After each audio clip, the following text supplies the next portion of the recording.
Welcome to Hotspot, one of our final shows of the ICC World 2020 with me, John Pennington, here in England, and Chetan Narula out in Bangladesh. Hello once again, Chetan. Hello, John, and welcome again, once again, to our viewers.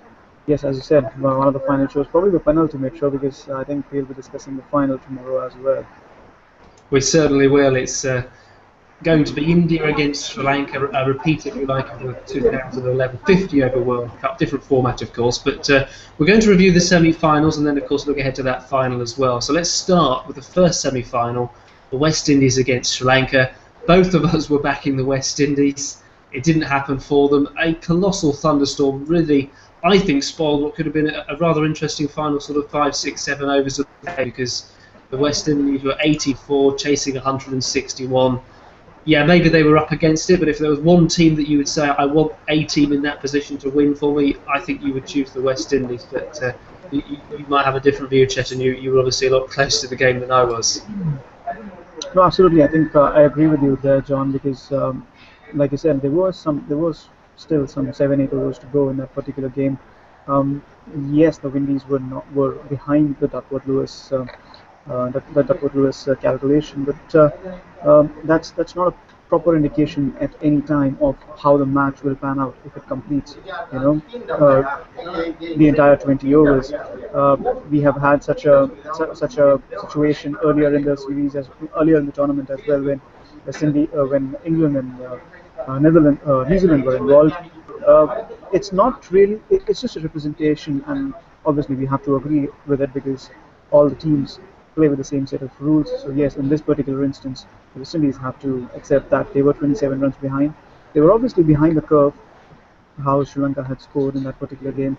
But like you said, if there was one team that you would put your money on to chase this down, Dwayne Bravo was out, Dale was out, Dwayne Smith was out, Lyndon Simmons was out, but Marlon Samuel was still batting, and he has not been in the best of forms, but he's had the measure of Sri Lankan bowling, especially somebody like a Malinga, since we saw in the last ODI, last T20 World Cup. Things have changed, the players have changed. Even Malinga's not as effective a bowler as he was 2 years ago. Similarly, Samuels was out of form, but then other end we had Darren Sammy. Usually he has 10 or 20 balls, 10 or 15 balls to work his magic. This time around he had nearly 7, 8 overs. So like you said, I completely agree. If there is one team that you would have backed to chase that down, that would have been the West Indies. But yeah, tough luck. That's how their title reign has come to an end. But fully deserved for Sri Lanka as well. They've ever been the bridesmaid. They have another shot at winning an ICC tournament. So yeah, all the best to them. Yeah, there were obviously plenty of positives to take out of that game for Sri Lanka, because 160 is a good score batting first. They hadn't batted so well in the previous game, and then a couple of wickets early on for Lassie Malinga as well. So they will have taken plenty of confidence from that game. Absolutely, I think Malinga was bowling well in that particular game, despite the fact that he's been slightly off color throughout the tournament otherwise. But yes, they wouldn't have made it easy for West Indies at all, obviously, because they've had such a high against New Zealand, defending just 120 odd runs, and obviously Muttiah Muralitharan and Kumar Sangakkara always around with their inputs. Obviously, they just have one more match in this particular format of the game at the international level. So I don't think Sri Lanka will be devoid of any extra motivation ahead of tomorrow's. Of course, plenty of positives to take from that game for Sri Lanka, Chetan. A good score on the board, 160, and a couple of early wickets from Lassie Malinga as well. Plenty of positives then to take forward. Absolutely, Malinga was in fiery form that day, particularly because maybe he had a couple of extra days to figure out his role in the side, captaincy-wise. Against New Zealand, maybe he didn't have that sort of a time. Now, perhaps Sri Lanka had a little more time to figure out. Yes, Lasith Malinga was the way forward for them in this particular tournament, and you could see that he brought himself on early. He got those couple of wickets against the West Indies, something that he did not do against New Zealand as well. So. A bit of a change there, as always. Muttiah Muralitharan and Kumar Sangakkara were available with their inputs as well, and of course, this is going to be the last game for the two stalwarts in this particular format in the international arena. So yes, Sri Lankans will not be devoid of any extra motivation going into this encounter against India, who are quite familiar opponents for them. Absolutely. Now let's talk about India now. That semi-final against South Africa. South Africa put a decent score on the board, 172 for 4, but the way Virat Kohli battered just made it look maybe not easy, maybe that's going too far, but an absolutely sublime innings. I mean, even just watching it on the TV from hundreds of miles away, was struck by what a special innings that was. A fantastic knock. How exciting was it for you watching in the stadium? Well, it was quite tense here, I can assure you that. Quite tense whether India will be able to do it or not, because they, despite the Australia game, they've not really been tested, especially in chase, in a situation where they've never had to chase those extra 40 runs. So far, they've chased 130 odd in 3 games that they've chased so far in this particular tournament. The Australia game, yes, they bowled first, they batted first, they got those runs, 160 on the board, and then bowled Australia out for just 80. But you have to question the sort of motivation that Australia came with in that particular game. So all in all, it was going to be a different scenario in the semi-finals, of course, because you lose and there's no coming back. So from an Indian point of view, it was very good to see how Virat Kohli batted, and that's what MS Dhoni has said in his press conferences earlier on in the tournament, that yes, our batting has not been tested, but the fact is that there have been a couple of batsmen who've scored most of the runs, and when it comes down to these crunch situations, these batsmen have to step up and score those runs. So Rohit Sharma and Ajinkya Rahane gave that start to India, and then Virat Kohli coming in and playing that amazing innings. I was just sent through my match point for our viewers to have a go through, and in that I mentioned that he scored his first 17 runs of 16 balls. The next 20 deliveries gave him 35 runs, and afterwards he scored his next 8 deliveries that he faced in all 44 balls. The last 8 deliveries of his knock gave him 20 runs. That's an immense strike rate, and and he just had 3 dot balls throughout his knock. So it just goes on to show how important it was to rotate the strike in those initial overs. He did that, and he did not allow pressure to build on him. And in a way, he took out, South Africa were holding back Dale Steyn for the 16th, 18th, and 20th over. And in the way that he batted, and then Wayne Parnell gave away to 17 runs, Steyn was taken out of that contest, and that is where South Africa lost. I thought it was quite fascinating after the game. Virat Kohli, there's a video you can watch this on Cricket World. He was talking about the mental approach he took to batting, and you kind of picked up on one of the points he raised, is the fact that he didn't get off to an absolute flyer, but he just stayed calm, stayed positive, backed his game, because he knew that if he stayed in, he had the skills to go on and score runs quickly, which is exactly what he did. That was really, really interesting insight to the way he batted. Yeah, and I also asked him this question as to what sort of, he's always been a very calculated cricketer, so I just asked him the question, what sort of calculations he does in the T20 format, which is different from the ODI format, and he replied that, it's pretty much dependent on the start in this particular format, because if he gets a fast start, then he can take his time settling down like he did here without any boundaries, and just get the singles and doubles and keep the score rate moving. And if it's a poor start, then he also has to hit out himself, and then in doing so, in going for the big shots, he can also get out. So that was a very, very valid point, and puts into focus what Rohit Sharma and Ajinkya Rahane did for India at the top of the order. Then of course he spoke about taking into calculations how many bowlers, what sort of bowlers, how many part-timers, and all these decisions have to be made quickly in a T20 format, and that's the reply he gave. So all in all, a very, very good thinking brain on his shoulders, and that's actually very good for India, because you need that sort of a batsman, at least one batsman around which the whole batting can revolve. India have a lot of quality batsmen. I think Virat Kohli is the best of the lot at the moment. And would you agree with me that this was definitely not a case where South Africa choked? They were simply outplayed in pretty much all departments by a better team on the day? Yes, absolutely. I don't think anybody can say that South Africa choked. This was a game where they lost to the better side. They've not been on a sort of a roll in this particular tournament. They've had some very, very close shaves. They shouldn't have won those games. They shouldn't have won those particular games, those close games against Netherlands. And I think they won against New Zealand as well. So and of course there was this game against England as well. So these 3 were very, very close games. They shouldn't really have won at least 2 out of those 3 games, and things could have been a bit different. But against a quality team like India, where almost all cricketers are specialist T20 cricketers, the margins are even smaller. There were single-digit victories. Even then, the margins are very, very smaller, and that's That's perhaps the difference why South Africa are not in the finals. But let there be no doubt, this was not a team that choked. There are a couple of points that I want to raise about South Africa here. Perhaps AB de Villiers bats a little too low. There was this question being put to Faf du Plessis as well as AB himself a couple of times, and they've said that statistics show that AB de Villiers bats very, very well in 10th to 20th over. I think Virat Kohli has just shown how you can do well, or how better you can do when you start batting in the first 10 overs itself. So you have a platform to go from, and obviously a team always, in the shortest of formats, a team always needs their best batsman to bat up. And with all due respect to JP Dumini's form and the brilliant 50 that Faf du Plessis scored, I think AB de Villiers should be batting at number 3 for South Africa. Otherwise, I think, like I mentioned earlier, it was the decision to hold back Steyn. I think they could have.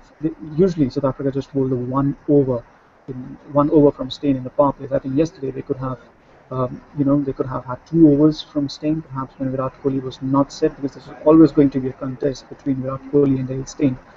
Apart from that, I thought the other reason why they held back Steyn was because Imran Tahir, I think, bowled stupendously well against the Indian batting, and that was his spell. Was they had going into the last 9 overs, they had 6 overs from Tahir and Steyn together, and the match ended in 8 overs, 8.1 overs. So it just goes to show how, and despite the fact that Imran Tahir was not taken for so many runs, it just goes to show that the other bowlers lost the match for South Africa. And like I said, maybe if they had bowled Steyn a little more earlier, and probably just 2 overs in the power play instead of the 1, and not keep him for the back end.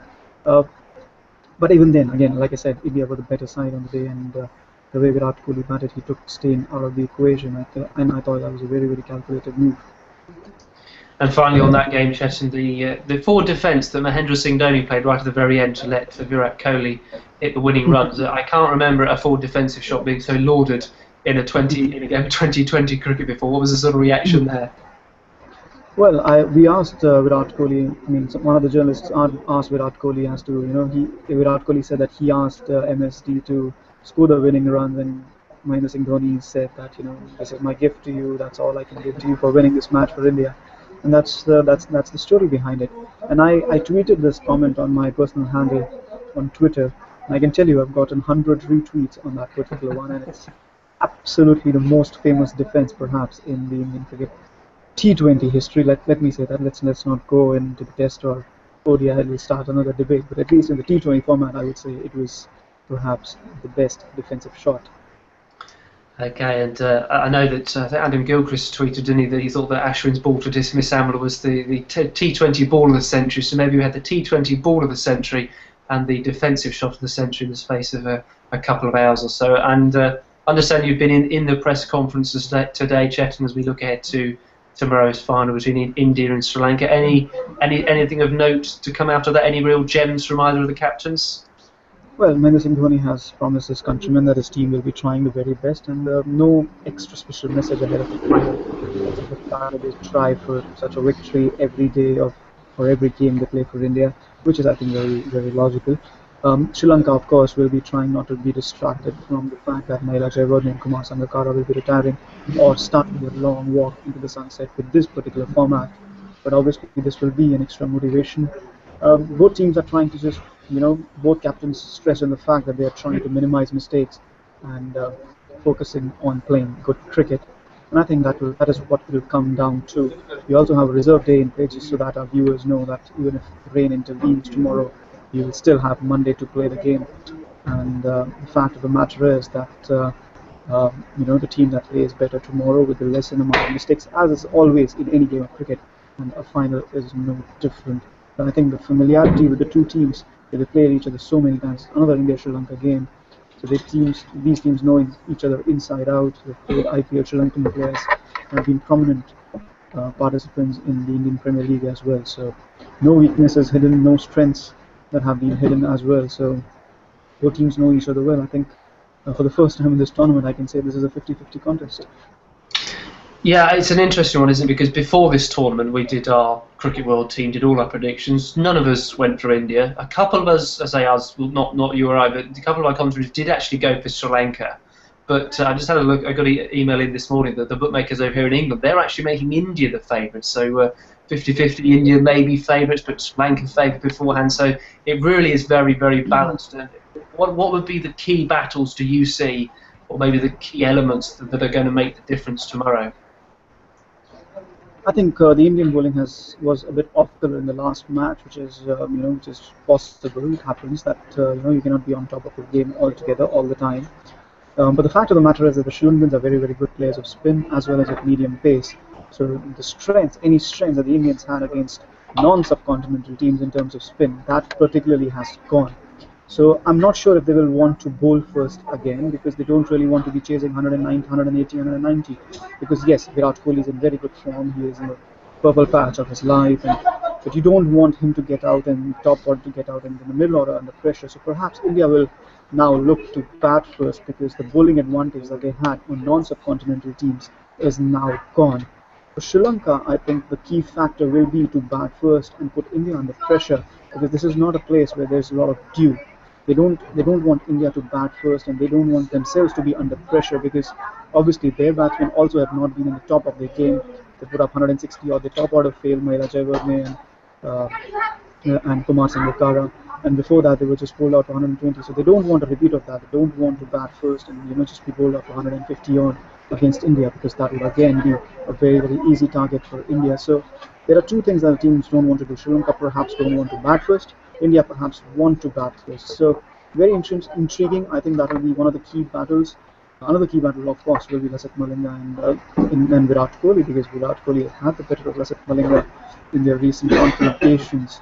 So Malinga is obviously the captain, and he will obviously want to take his side to victory here. So a lot is on the money here for both sides, and Sri Lanka will want. India have had some fair bit of success. They're the reigning ODI champions. They've won T20 World Cup before. They're also the reigning Champions Trophy winners.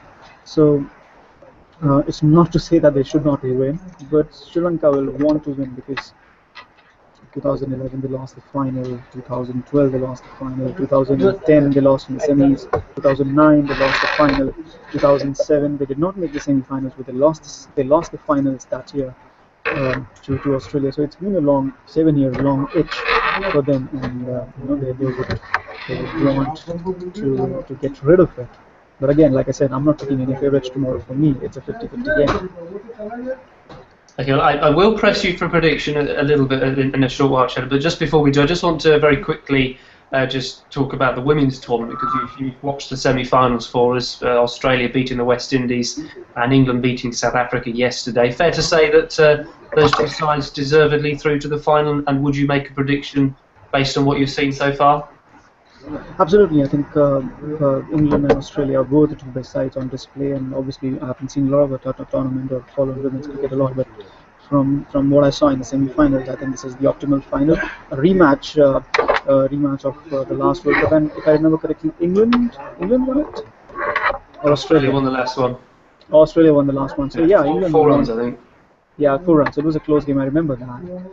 So Australia were tested in this particular game. England had a very easy win over South Africa, but England will want some revenge, and obviously I understand that England have infused new blood in their women's cricket team as well, so they will want to impress against their arch rivals. So I would go with England in that particular game, because there's been a lot of agony in the men's cricket. So maybe the women's cricket, a victory there will ease some of the pain, maybe.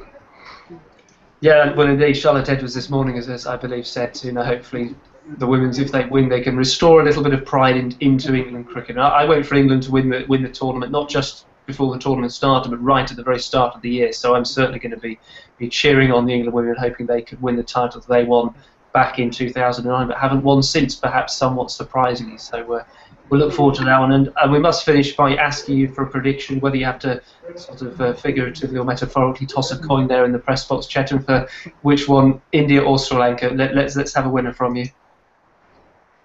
Like I said, it's a 50-50 one for me, John. You tell me, who are you going for? I'm going to go with India. I think they've been, they've won all the games throughout the tournament. I think on that basis they deserve to win, and I just think they really are riding the crest of a wave. I mean, I can't think of too many question marks over their team, their performances so far. Sri Lanka, you think, well, if Javadine Sankara don't perform in the big games, are the likes of Teramani Matthews going to step up on the big games? And that's one of the reasons that I think India, and again, they have had the wood over Sri Lanka, certainly in big tournament games over the last few years. So I'm going to go with an India win. Well, like I said earlier, for me it is a 50-50 thing. I think both sides are equally matched up. But you really made a good point there that if Sangakkara and Jayawardene fail again, so what's going to happen? Will Sri Lanka step up again? And obviously we talked about the spin factor, but that is also again, Rangana Herath is not going to be bowling to New Zealand or South Africa or Australia or even England. He's going to be bowling to Indians who can still play spin better than most other teams. But well, my heart says India, obviously, for obvious reasons, but I cannot make up my mind. So let's go with my heart for the moment, and my brain says 50-50. My mind and my brain says 50-50. So I hope that's an agreeable answer. I'll let you get away with it. Okay, thanks very much, Chetan, for your time once again today. We'll obviously catch up after the final. As always, a pleasure. And thank you very much for watching Hotspot. And I do hope you can join us again here on Cricket World TV soon.